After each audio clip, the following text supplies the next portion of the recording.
$2 million invested in growing sounds like the end of every money worry. On paper, it puts a retiree in the top slice of Americans. Yet for a surprising number of households, that number does not create freedom, it creates paralysis. Year after year, they withdraw barely 2% from a portfolio that research says could safely support almost twice that. Their account balance climbs. Their healthiest years quietly slip away. How did retirement become a place where more money creates more fear, not more options? And what if the real risk now is not going broke, but never really living? In most retirement conversations, one fear dominates everything else: the fear of running out of money. It appears in surveys, headlines, and late-night worries around the kitchen table. For people with modest savings, that fear can be very real. But for households entering retirement with portfolios in the $1 to $3 million range, another pattern quietly appears in the data. Their portfolios are not collapsing. In many cases, their balances are still growing. What is shrinking is not the money, but the life they allow themselves to live. Planners sometimes talk about a consumption gap. In this context, it is more accurate to call it an enjoyment gap. It is the space between what a retiree could safely spend from their investments each year, based on sensible planning, and what they actually spend. The wider that gap becomes, the more experiences, memories, and choices are left unused until it is too late to enjoy them. Understanding this gap starts with the idea of a safe withdrawal rate. For a traditional 30-year retirement, a simple rule of thumb has often been that starting around 4% of the portfolio value in the first year, then adjusting that dollar amount for inflation, would have historically survived even some of the worst sequences of market returns. For people retiring earlier, in their 50s or early 60s, many planners will lean toward a lower floor, somewhere in the 3 to 3.5% range, to reflect a longer horizon and a desire for extra safety. Yet when researchers look at actual behavior, another story emerges. Many retirees with substantial savings are not withdrawing 3.5% or 4%. They are withdrawing closer to 2 to 2.5%. Some are spending less than the income from guaranteed sources like Social Security and pensions, allowing even that to partially pile up in cash or unused balances. In other words, they are living as if every year might be the one where everything goes wrong, even when their plan can already handle many of those bad scenarios. All of this is happening against the backdrop of changing lifespans and changing lifestyles. Someone who leaves full-time work at 58 and lives into their 80s or 90s is facing not just old age, but three different phases: the energetic go-go years, the slower slow-go years, and the limited no-go years. A dollar spent at 60 buys something very different from that same dollar at 85. It buys hiking trips instead of hospital parking. It buys long flights instead of short walks down the hallway. So a quiet but urgent question appears. If the math says there is room to spend more, but behavior stays frozen in maximum caution mode, what exactly is being protected? The portfolio or a lifetime of habits and fears?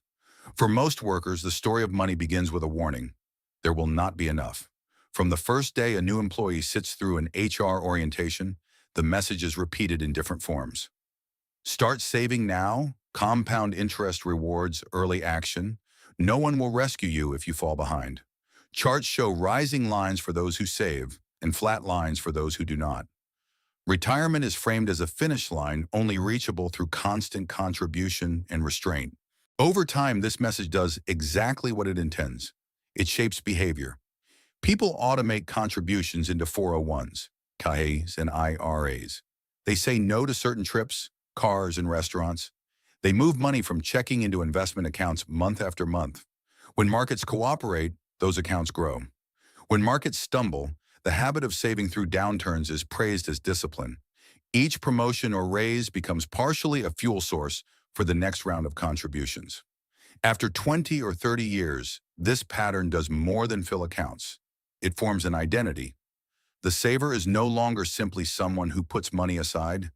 The saver becomes the responsible one, the careful one, the person who does not make stupid purchases, who does not blow money on frivolous experiences, who stays in control. Culturally, this identity is rewarded. Friends and family may comment on how good someone is with money. Articles celebrate early savers. Financial calculators display reassuring green bars when contribution rates are high. The problem appears when the goal quietly shifts. At some point, the task is no longer accumulating. It is converting what has been accumulated into a life. Retirement planning software might show that a given portfolio can sustain a certain level of spending with a strong probability of success. But the person using that software is not a blank slate. That person has spent decades linking safety with not touching principle, with saying no more often than yes. In this light, the reluctance to spend is not irrational. It is entirely consistent with everything that worked before. The same mindset that prevented lifestyle inflation at 35 is now applied at 65. The same suspicion of unnecessary spending that kept credit card debt low is now applied to a trip with grandchildren or a kitchen renovation that would make staying at home more enjoyable. The environment has changed. The script inside the saver's head has not. This is why some retirees describe a strange experience when they first see a large number on a statement. Relief appears for a moment, then a new fear takes its place, the fear of watching that number go down. The saver has been trained to see a falling balance as failure, regardless of whether the spending behind it is reckless or carefully planned. A planned 3.5% withdrawal and an impulsive spending spree look identical on a chart. The line dips. The saver's nervous system reacts the same way to both. So retirement arrives, but the mental model remains. Bigger number equals safety, smaller number equals danger.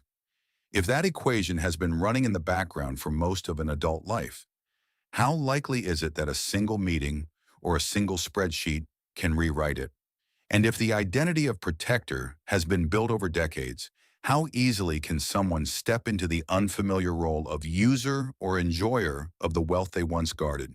If decades of saving build the habit, the modern information environment keeps that habit on high alert.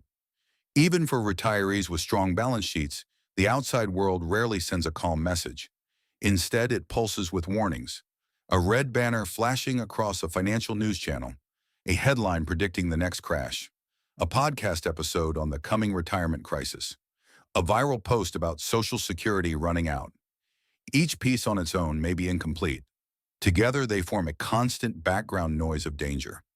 Markets themselves are naturally volatile. They fall quickly and rise slowly. A 20% decline can happen in months, while recovering that same ground may take years. For someone still working and contributing, these swings are unpleasant but often manageable. For someone already retired, no longer bringing in a paycheck, the same swings feel different. A drop in the market can look, on a screen, like a direct attack on their future. Layered on top of this volatility is a stream of narrative. News outlets are rewarded with attention when they highlight drama, not when they quietly note that long-term returns have averaged out over decades. Stories about people who lost everything in a crash spread faster than stories about those who stayed the course and did fine. Algorithms on digital platforms notice what users click on and show them more of the same, often amplifying fear-based content without any malicious intent, simply because fear keeps people engaged. In this environment, it becomes easy for the mind to build mental movies. A retiree sees a 10% drop in the market and does not simply register temporary fluctuation. Instead, the mind jumps forward 20 or 30 years. Images appear of being very old, very frail, with no money left. The fact that their current plan may already be built to withstand such drops does not erase the emotional weight of that image. Data moves slowly. Imagination moves instantly. At the same time, technical topics like inflation, interest rates, and government debt are often presented in ways that sound apocalyptic. A single chart of rising national debt can be enough to make a retiree feel that everything is beyond repair, even if their personal plan, with its own buffers and guardrails, remains sound. Social Security discussions often focus on insolvency dates without equally explaining that ongoing payroll taxes still support a large portion of benefits. The nuance is complex. The headline is simple: trouble ahead. Inside this fear machine, the cautious retiree has their instincts constantly validated. They may think, this is why I cannot increase my spending. Look at what is happening. Every new headline becomes evidence that spending a little more on travel or experiences would be reckless. The fact that they have a carefully constructed plan, perhaps tested across hundreds of hypothetical market scenarios, is overshadowed by one dramatic story of someone who retired right before the crash. The result is a kind of emotional mismatch. The plan might be designed around probabilities, diversification, and flexible withdrawals. The retiree's nervous system, however, is reacting to one scenario, the absolute worst case, amplified and replayed. If every piece of news is interpreted as a preview of that worst case, how could anyone feel safe drawing down their savings at the rate the numbers suggest is reasonable? This raises a critical question. When a retiree insists they just cannot spend more, is that conclusion coming from their financial plan or from the accumulation of headlines, market dips, and stories that have quietly trained them to expect disaster at every turn? Beneath the fear and habit lies another quiet force, confusion about the math itself. Many retirees have heard of the 4% rule or the idea of a safe withdrawal rate, but the details are often fuzzy. Some believe that withdrawing 4% guarantees they will never run out of money. Others think it is far too risky in a world that feels more uncertain than the past. Few see it for what it really is, a conservative floor built from historical worst-case scenarios, not a dare to spend recklessly. In its original form, the classic 4% guideline asked a simple question. If someone retired for 30 years, invested in a balanced portfolio, and started by withdrawing 4% of their initial balance in year one, then increased that dollar amount with inflation each year, would they have run out of money in the worst market environments on record? The surprising answer looking backward was no. Even in periods that included severe crashes and inflation spikes, that starting rate survived 30 years in almost all cases. For people who retire earlier, with potentially 35 or 40 years ahead, planners often dial this starting rate down to around 3 to 3.5%. Not because the future is guaranteed to be worse, but because a longer timeline leaves more room for unexpected events. Even at these lower rates, the research still assumes that someone sticks with a sensible mix of stocks and bonds, does not panic sell everything at a bottom, and allows markets time to recover over decades. Now compare this to how many affluent retirees actually behave. Instead of starting around those conservative floors, they often withdraw around 2 to 2.5%. For a $2 million portfolio, 2% means $40,000 per year. If Social Security or a pension covers part of their budget, their investment withdrawals may be even smaller. On paper, the plan looks nearly unbreakable. In practice, the lifestyle that money could support is never fully experienced. A simple comparison makes the gap clear. Imagine two retirees with $2 million invested. Both have similar ages, similar health, similar time horizons. The first, driven by fear, limits withdrawals to 2% per year, or $40,000 from investments, perhaps layering that on top of Social Security. The second, after carefully reviewing their plan and building in buffers, starts at a 3.5% withdrawal rate, or $70,000, with the flexibility to adjust if markets perform poorly. Over a single year, the difference is $30,000. Over 10 years, even before accounting for inflation, that is $300,000 of additional experiences for the second retiree.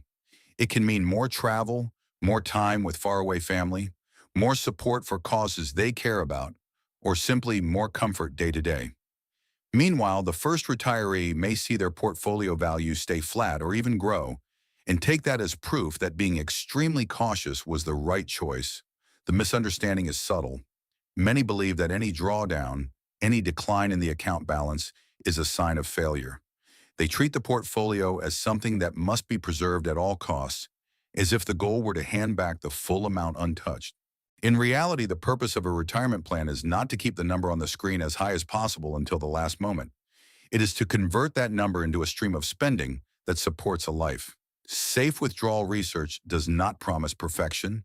It acknowledges uncertainty, stress test plans against harsh conditions, and then says, in essence, even if things go badly, this starting point has held up in the past. It assumes that markets will sometimes fall, that headlines will sometimes be frightening, and that balances will move up and down. The emotional interpretation, however, often turns this into a different rule. If the balance ever goes down, something has gone terribly wrong. This gap between mathematical intent and emotional interpretation is powerful. It is what allows someone with a robust plan, multiple layers of safety, and a high probability of success to still feel as if one extra trip or one home upgrade will somehow tip everything over the edge. If the numbers say you can safely do more, but the feelings say you must not, which voice tends to win in daily decisions? In many ways, they were the ideal clients. A couple in their late 50s, both with long careers behind them, two grown children, and a neat, carefully organized stack of financial statements. Their combined portfolio had grown to roughly $2.5 million spread across 401s, ARAs, and a taxable brokerage account. Their mortgage was small enough to be manageable, their cars were paid for, and they had no high-interest debt. On every traditional measure, they had won the retirement game. A planning analysis painted a reassuring picture. Even using conservative assumptions, a 3.5% starting withdrawal rate, modest investment returns, inflation that was slightly higher than recent history, their plan looked strong. A Monte Carlo simulation, which tested their finances against hundreds of possible market paths, still showed a high probability that their money would last well into their 90s, even if they increased their spending in the early years. The numbers did not simply suggest survival, they suggested room. Yet the way they lived told a different story. In practice, their withdrawals hovered closer to 2% of their portfolio each year. They declined invitations to long overseas trips with their adult children, citing uncertainty and bad timing. Instead of replacing a car that had become increasingly uncomfortable for longer drives, they chose to keep repairing it. They rarely stayed in the kind of hotel they would have once described as a splurge. Their evenings were often spent scrolling through account balances, reading financial news, and discussing whether the market looked dangerous. In conversation, their fears sounded familiar. What if there was a major crash? What if inflation stayed high for a decade? What if one of them needed extensive long-term care? Each scenario was possible. None of them had been ignored in the plan. Yet the emotional weight of those what-ifs seemed to overshadow the reality of their current situation. They had strong Social Security benefits scheduled to begin at different points, a strategy to delay one benefit to increase the survivor's income, and a diversified portfolio designed to weather volatility. Still, any suggestion of spending more was met with hesitation. The planning software told one story. Even under stress, their money was likely to outlast them, and it was entirely reasonable to increase travel and discretionary spending in their go-go years. Their behavior told another story. The measure of safety was not probability, but the visual stability of their account balance. As long as the line on the chart stayed flat or trended up, they felt comfort. Any dip, even for planned, purposeful reasons, felt like stepping too close to an edge. There were glimpses of regret. When their daughter mentioned a hiking trip she wanted to take while her joints were still strong enough for steep trails, they answered with, "Maybe after things calm down in the markets." When their son suggested a multi-generation vacation before his own children became teenagers and too busy for family travel, the response was, "We should wait until we see how the economy does this year." Each time the implication was the same. The future would offer a safer, more certain moment to say yes. Years began to pass. Their portfolio, despite modest withdrawals and the usual ups and downs, continued to grow. Their children's lives grew busier. Health remained good, but small aches and doctor's visits became more frequent topics of conversation. The window for certain kinds of experiences, while not closed, was gradually narrowing. This couple did not fail to plan. They did not ignore risk. They did not live extravagantly, nor did they make a catastrophic financial mistake. Their error, if it can be called that, lay in a mismatch between what their numbers could support and what their fears would permit. The result was a retirement that looked secure on paper and restrained in practice. The uncomfortable question is not just about them, it is broader. How many households with similar balances, similar fears, and similarly cautious behavior are quietly slipping into the same pattern? And if careful planning reveals that there is space to live more fully, but that space is never used, what exactly is all the planning for? When viewed from a distance, the oversaving trap can look abstract, like a theoretical problem only planners talk about. Up close, the difference it makes is concrete. Two retirees can have almost identical balance sheets and completely different lives, simply because one treats their plan as something to use and the other treats it as something to guard. Imagine two households each entering retirement with a $2 million portfolio, similar ages, similar health, and no high-interest debt. Both have planned for a long horizon, potentially 30 years or more. Both have Social Security benefits lined up and some flexibility in where they live and how they spend. On paper, they appear nearly interchangeable. The first household, heavily influenced by fear, caps withdrawals at 2% per year. That translates to $40,000 withdrawn from investments, layered on top of Social Security. They rarely allow themselves discretionary upgrades. Travel is modest and infrequent. Home improvements are delayed until something is truly broken. They keep a close eye on financial news and treat any market decline as a reason to tighten further. The second household, after working through a detailed plan and building in stress tests, starts with a 3.5% withdrawal rate and accepts the idea of small, temporary adjustments if markets perform badly. Their initial withdrawal from investments is $70,000 per year, again layered on top of Social Security. They choose to front-load certain experiences while health is strongest, trips they had postponed, time-intensive hobbies, in-person gatherings with distant relatives and friends. Over a single year, the difference in spending is $30,000. Spread across daily life, it can mean staying closer to family during holidays, choosing itineraries and accommodations that make travel less exhausting, or simply having more room for small pleasures without constant guilt. Over a decade, the cumulative difference is $300,000, not as a lump sum sitting in an account, but as a series of lived moments. From a portfolio perspective, both plans might be considered safe. The fear-driven household's portfolio may even grow in real terms if markets cooperate, reinforcing their belief that caution was wise. The evidence-based household's portfolio may fluctuate more visibly, but still remain on track, especially if they are willing to trim discretionary spending after deep market declines. On a chart, the difference between the two lines might not be dramatic. In their memories, the gap is much larger. This raises a pressing question. When success is measured only by the final number on a statement, what invisible costs are being ignored? A plan that never fails because spending was kept artificially low may offer statistical comfort, but it may also represent a long series of chances never taken. The consequences are not limited to money or missed vacations. They ripple through families and communities. When a retiree stays in the workforce 5 or 10 years longer than necessary, the extra income certainly adds to their accounts. At the same time, those years are taken from a finite window when energy, mobility, and curiosity are at their peak. Time with adult children who are still nearby, with grandchildren before they become teenagers, or with parents before their own health declines cannot be banked in the same way. Inside the home, chronic financial caution can create a subtle tension. One partner may be more willing to spend on experiences, while the other is anchored to a sense of looming danger.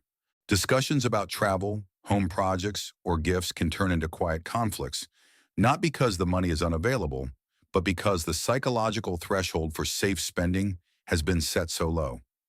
Over time, the more cautious partner may feel unappreciated for protecting the family, while the other feels unheard about wanting to enjoy what they have built. There is also an intergenerational dimension. Many retirees express a desire to leave something meaningful to their children or to causes they care about. This goal is entirely valid. But when the desire to preserve an inheritance overshadows the opportunity to share life together now, a trade is being made, often unconsciously. Children may inherit substantial financial assets decades later. What they cannot inherit are the trips that never happened, the shared traditions that were always postponed, the version of their parents who was relaxed enough to be fully present. On a broader scale, when large groups of financially secure retirees consistently underspend, the effects extend beyond individual families. Local businesses, travel industries, and charities all feel the absence of demand that could have been safely met. A generation that worked hard, invested consistently, and navigated complex careers may unintentionally pass through its healthiest years as an underutilized economic and social force. None of this suggests that every retiree with significant savings should dramatically increase spending without thought. The point is more nuanced. A plan that is mathematically safe but emotionally unused has costs that do not appear on balance sheets. It affects relationships, memories, health, and even how a person understands the meaning of all those years of work. If the consequence of constant caution is a retirement that is financially strong but emotionally thin, then the oversaving trap is not a minor technical issue.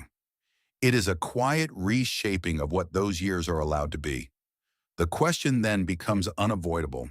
If the numbers already suggest that more is possible, what would it take to give yourself permission to live a version of retirement that makes full use of the time and resources you have? If the oversaving trap is built from habits, fear, and misunderstood math, escaping it requires more than a single chart or reassuring sentence. It requires a different definition of success, a new set of rules for spending, and a deliberate effort to align money with the life it was meant to support. The first step is to redefine what winning looks like in retirement. For many savers, success has long meant watching their account balance rise. A year when the number is higher feels good. A year when it is lower feels dangerous. In accumulation years, that instinct serves a purpose. But in retirement, clinging to that same metric can quietly turn money into something that must be defended instead of something that can be used.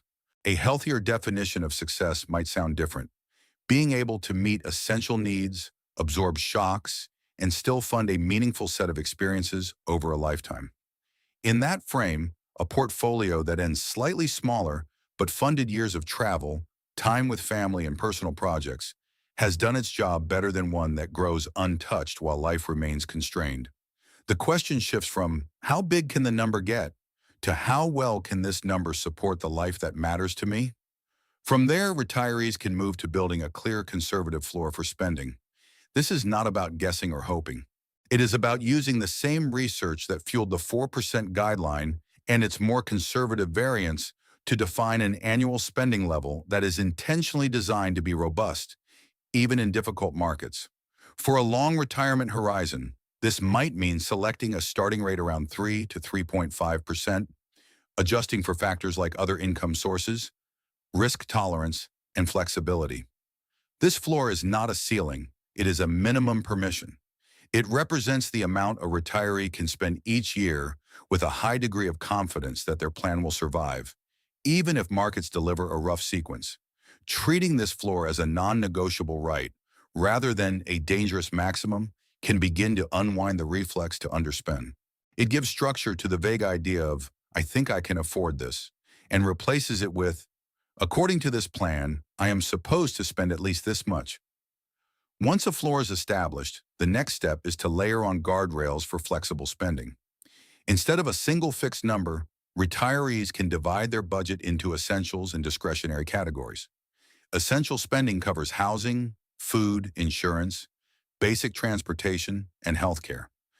Discretionary spending covers travel, hobbies, gifts, and upgrades.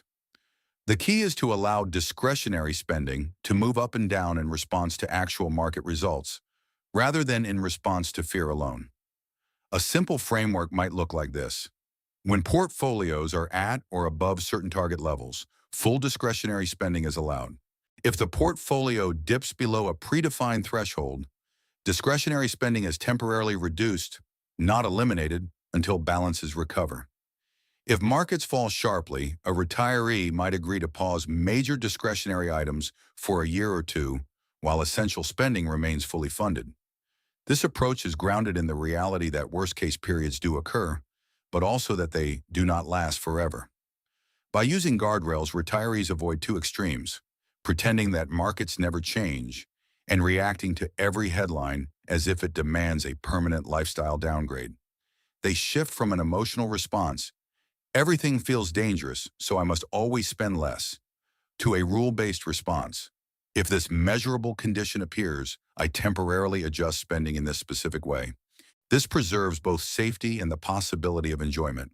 Finally, there is the work that cannot be done by formulas alone. the emotional and practical commitment to change.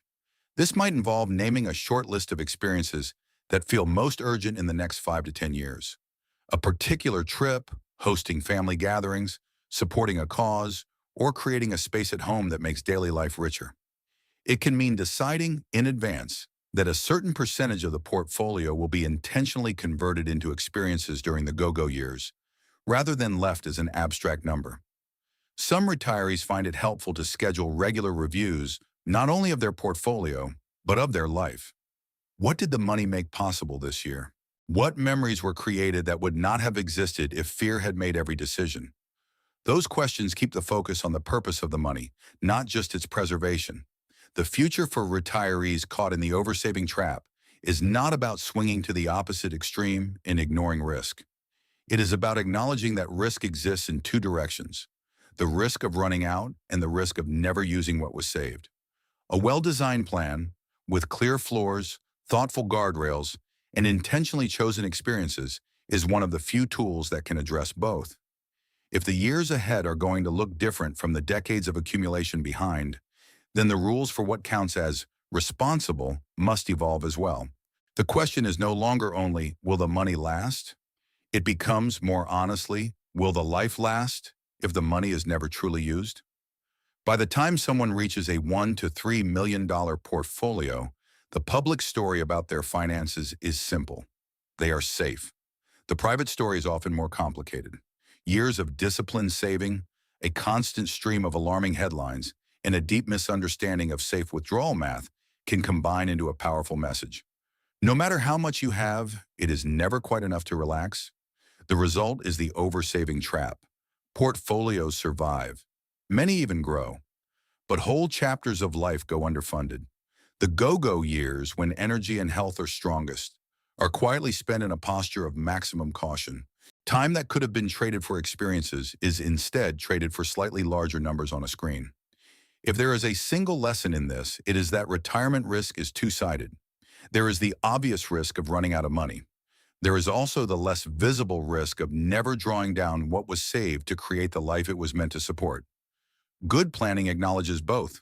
It uses research to define conservative floors, guardrails to adapt to real-world markets, and intentional choices to convert abstract wealth into concrete memories.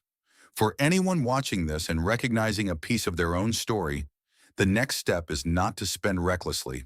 It is to ask better questions. What does winning look like now that the accumulation race is largely over? What experiences matter enough to be funded on purpose in the next 5 to 10 years? And if a careful plan already suggests there is room to live more fully, what belief or fear is still holding the brakes? If this conversation resonates, consider sharing it with someone you know who is rich on paper, but still living like disaster is just around the corner. Subscribe for more deep dives like this, and in the comments, answer one simple question. If you knew your retirement plan could safely support a bit more joy, what is one thing you would stop postponing?